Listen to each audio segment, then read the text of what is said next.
Years ago, when I was the director of another cultural center in San Jose, California, called the Mexican Heritage Plaza. This cultural center was built about a half a mile from where Cesar Chavez grew up and his family lived.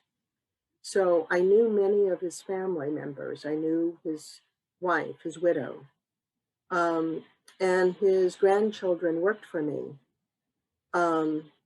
And when we opened the center, our inaugural exhibit was about the life of Cesar Chavez. His children invited us down to the headquarters for the UFW, and Cesar Chavez had died 2 years earlier. And they said, you know, for us, he was just our father and our grandfather. We have not yet come to terms with who he is as a national figure. So they invited us to look at his study. No one had stepped in that study since the day he died.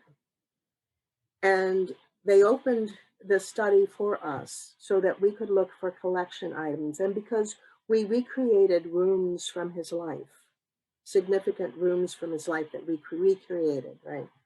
So I was able to go in and see the papers on his desk that were there the day he died, what he was reading. He had a little altar with a picture of Our Lady of Guadalupe and then the full set of Dostoevsky's novels underneath that.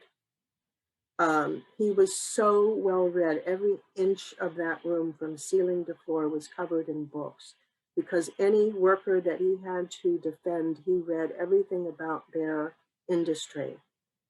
So he was well versed in a wide variety of skill sets. He was a person of great dimension, incredible dimension, and generosity. And his office chair was a lawn chair. And everything was covered in dust. And as a museum person, I was like,